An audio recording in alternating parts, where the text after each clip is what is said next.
अस्सलाम सर, क्या जी वालेकुम सलाम। रिजवान अली शाह जी। रिजवान साहब क्या करते हैं? मैं लेस्को में अकाउंट्स ऑफिसर हूँ वापस। सर बिजली इतनी बढ़ती जा रही है प्राइस। परसों जी 1.25 रुपीज़ बढ़ गई थी और कल रात 1.95 रुपीज़ फ्यूल एडजस्टमेंट की मद में बढ़ा दी हमने।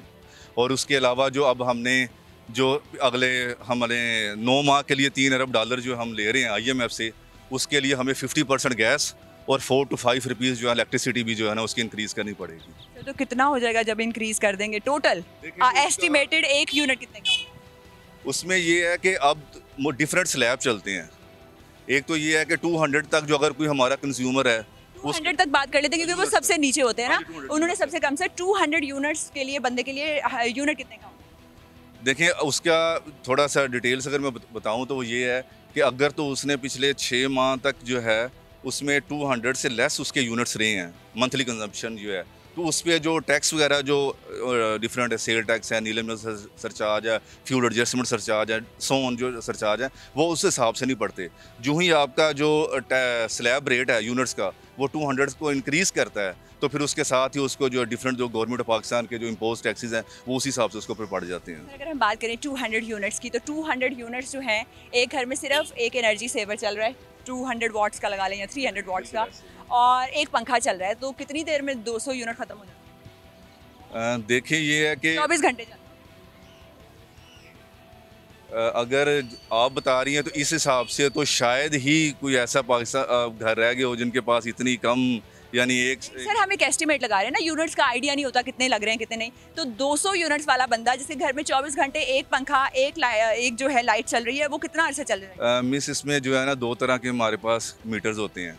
एक होता है सिंगल फेज मीटर और एक होता है 3 फेज मीटर। सिंगल में सिंगल फेज मीटर में आप यही कह सकते हैं कि एटलीस्ट 15 दिन 20 दिन में जो है ना उसका कंजम्पशन हो जाए। जिनके घर में एक लाइट और एक पंखा चलता है सिर्फ, वो तो अपने आप को इस चीज़ से बाहर निकाल लें। तो सर दूसरा स्लैब कौन सा? दूसरा फिर ये है कि 200 से जो इंक्रीज हो जाता है उसमें फिर जो है कहाँ तक जाता है? वो फिर उन्होंने कर दिया हुआ है 27 रुपीज़ भी है, 36 रुपीज़ भी है। 200 यूनिट से कितना यूनिट?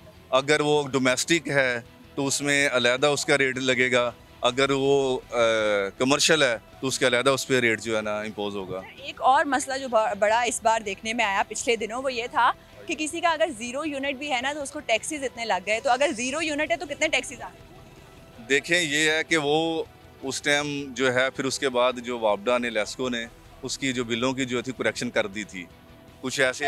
अभी आ सकता है? लेकिन वो ये था कि हमारा ये होता है कि हमने फ्यूल प्राइस एडजस्टमेंट जो है ना उसमें जो पुराना जो वो होता है इंक्रीज उसको देख के जो है ना एडजस्टमेंट की जाए। बिल देना ही देना है ना? बिल देना है जी, चाहे आपके घर में चाहे गैस का हो बिल, तो बिजली का हो चाहे गैस का हो। सर मुझे ये कहिएगा, बिल देना है जी सर, बिल ज़रूर देना है ना। सर मुझे ये कहिएगा कि जैसे कि अब रूस से भी ऑयल पेट्रोल आ रहा है, तो ये जो पेट्रोल पाकिस्तान में आ रहा है फ्यूल एडजस्टमेंट की मद में इसमें कोई कमी आएगी प्राइस में कि नहीं आएगी?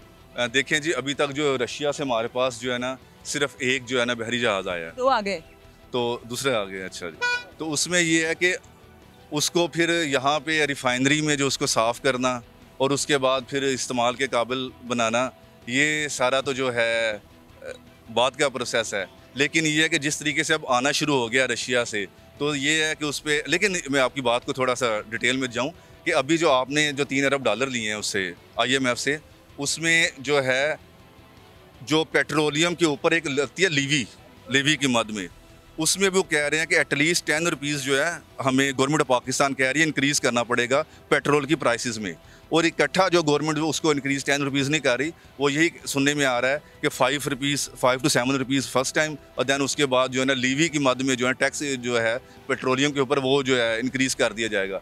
मीन्स ये कि एक तरफ तो हमारे पास जो है हम सस्ते जो है एनर्जी सोर्सेज के ज़राए ढूंढ रहे हैं, सस्ती जो है बिजली पैदा करने के लिए, या सस्ती जो दूसरे जो हाइड्रल या सो वो हम 2 से 3 हमारे जो डैम जो हैं, बादशाह डैम, दियामीर जो है, सर मोहिमन डैम है, सोन जो है थर्मल चल रहे हैं, जो अगर वो जब 2027 और 2028 तक जो हमारे अगर कंप्लीट हो जाते हैं तो ये है कि उसे एटलीस्ट 10,000 मेगावाट जो है ना जो उसकी है हाइड्रल की वो हमारे सिस्टम में शामिल हो जाएगी, और उससे फिर जो है ना हमारे मुल्क में बहुत ज़्यादा बिजली सस्ती होने का जो है। इस वाली हुकूमत से उम्मीद ना रखें सिर्फ जब डैम बन जाए उसी चीज़ से। देखें जी इस हुकूमत का तो अब चंद दिन रह गए हैं, उसके बाद फिर केयर टेकर गवर्नमेंट आएगी और उसके बाद फिर अक्टूबर में जो है आपके नेशनल और प्रोविंशियल जो हैं इलेक्शंस जो हैं वो एक्सपेक्टेड हैं।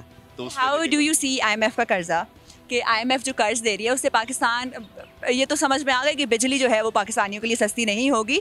आप कैसे देखते हैं कि कीमतों में चीज़ों की इजाफा होगा या कमी आएगी टैक्स? देखिए ये है कि अभी जो है हमने 9 माह के लिए जो है ना एडजस्टमेंट के तौर पे 3 अरब डॉलर लिए हैं। इसके अलावा हमने हमारे बरादर जो मुल्क है हमसाया चाइना, उसके कमर्शियल बैंकों से हमने 2 अरब डॉलर जो है वहाँ से लिया है। तो ये है कि अगर इसके अलावा हमारे कुछ इस्लामी ममालिक जो हैं, जो कि सुनने में आ रहा है गवर्नमेंट ऑफ पाकिस्तान कह रही है कि वो भी हमारी अब मदद करने के लिए तैयार हैं, अगर 2 से 3 या 4 अरब डॉलर वहाँ से आ जाते हैं तो ये है कि डेफिनेटली उससे जो है कि हमारे इस टाइम जो state of bank of Pakistan के जो हैं वो आई थिंक 4 अरब डॉलर जो है इस टाइम है जो है। तो अगर उसमें जो अगर फिर इंक्रीज़ होगा तो उसके बेनिफिट्स जो है वो नीचे फिर आवाम तक जो है पहुँचने चाहिए। या पहुँचेंगे? देखें जी इंशाल्लाह ताला पहुँचने चाहिए।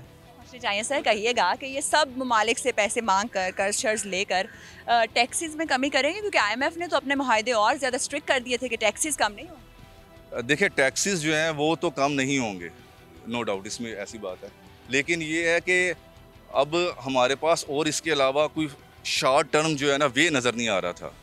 हमें उनकी IMF की शराइत को मानना पड़ा, मजबूरन के तहत ही हम कह सकते हैं कि शायद मानना पड़ा, क्योंकि खुशी के तौर अब पाकिस्तान जो है शायद आपके इल्म में है कि पाकिस्तान IMF का चौथा बड़ा जो है वो कर्जदार मुल्क बन चुका है। पाकिस्तान से ऊपर कहने का मतलब ये है कि अब ये ड्यूरिंग द फाइनेंशियल ईयर 2023 से 2024 जो हमारा फाइनेंशियल ईयर जो अब शुरू है, इस पूरे साल में पाकिस्तान को 25 अरब डॉलर वापस करने हैं इस 365 दिनों में। और उसके अलावा ये 3 से 4 अरब डॉलर जो हम ले रहे हैं वो तो शॉर्ट टर्म जो हमारे जो ज़रूरियात हैं उसके लिए पूरा करने के लिए ले रहे हैं, तो इतना हमारे पास आ नहीं रहा जितना हमने पे भी करना है, पे बैक भी करना है। सर आपके ख्याल में मिफ्ता इस्माइल साहब जल्द शराइत मान लेते थे वो बेहतर था, या इसहाक डार साहब की तरह रेजिस्ट करके फिर वही शराइत देर से मान? देखें ये है कि इसहाक डार साहब जब आए उन्होंने आके सारा देखा इकानमी को पिछले 3 से 4 साल में जो हुआ सारा, उसके बाद जो हमारा IMF के साथ जो एग्रीमेंट चल रहा था जब वो आए हैं, तो उसके बाद जो उनकी डिफरेंट मीटिंग्स होती रहीं, IMF के वफद आते रहे, पाकिस्तान के वफद भी जाके वहाँ सारे जो है निगोशिएशन वगैरह सारे करते रहे। तो ये है कि उन्होंने गवर्नमेंट ऑफ पाकिस्तान ने तो ये अभी तक कहा है कि अगर हमारे IMF जो है कर्ज ना देता तो हमारे पास प्लान बी भी मौजूद था। प्लान बी भी मौजूद था सर। तो सर अगर IMF की वजह से इतना कर्ज लोगों पर आ रहा है तो प्लान बी क्यों? देखें ये तो गवर्नमेंट या गवर्नमेंट चलाने वाले ही बेहतर समझ सकते हैं। हमें जहाँ तक जो ख्याल में प्लान ए ही चलाना चाहिए था या बी की तरफ बढ़ना चाहिए? देखें नाम के तौर पे आपने प्लान ए का तो हमें पता चल गया, हमने IMF से 3 अरब डॉलर ले लिए मुल्क के लिए, इसके लिए जिस तरह भी निज़ाम को चलाने के लिए। अब प्लान बी का हमें मालूम नहीं कि क्या हम गवर्नमेंट ऑफ पाकिस्तान ने सोचा हुआ था। सर आपको इतना एतमाद है गवर्नमेंट पे कि आप कहते हैं कि प्लान बी ले लें जो भी है कि नहीं? देखें ये है कि जब तक मालूम नहीं होगा किसी चीज़ का उसके बारे में प्लस माइनस जो है बेनिफिट्स या जो वो तो नहीं हम बता सकते ना कि प्लान बी क्या था जो है वो नहीं बताया जा सकता। सर एक एंड में ये बता दीजिएगा कि सर ये जो खुशियाँ मनाई जाती हैं कर्ज हासिल करने पे, how do you see that? क्योंकि कर्ज एक लानत है, कब्र तक इंसान का साथ नहीं छोड़ता, लेकिन हमारे मुल्क में ढोल बजाए जाते हैं, खुशियाँ मनाई जाती हैं, जो गले मिला जाता है और मिठाइयाँ बांटी जाती हैं। देखें अब इसके 2 पहलू आ जाते हैं मेरे नज़दीक। तो ये है कि जिस तरीके से IMF की डे बाय डे जो शराइत थी वो बढ़ती जा रही थी, जो है पिछले 3 माह में, 2 माह में, 1 माह में जो शराइत थी IMF की जो पहले थी वो उसमें जो है ना पाकिस्तान ने पहले 80% 90% उन्होंने कहा, फिर 95%, फिर शहबाज शरीफ साहब बाहर के मुल्क गए, वहाँ की जो डायरेक्टर है उनसे कुछ मुलाकातें हुई, फिर उनका वफद आया। तो कहने का मतलब छतरी वाली मुलाकात सर? जी छतरी वाली मुलाकात? हाँ जी जो क्योंकि वो ये वहाँ गए हुए थे ना, तो उनका वो डायरेक्टर भी वहाँ आई हुई थी, तो वहाँ पे उनकी मुलाकात थी और उन्होंने उस मुलाकात के बाद शहबाज शरीफ साहब की जो है काफ़ी राह जो हमवार हुई इस कर्ज की जो है। सर आपके ख्याल में खुशियाँ मनानी चाहिए?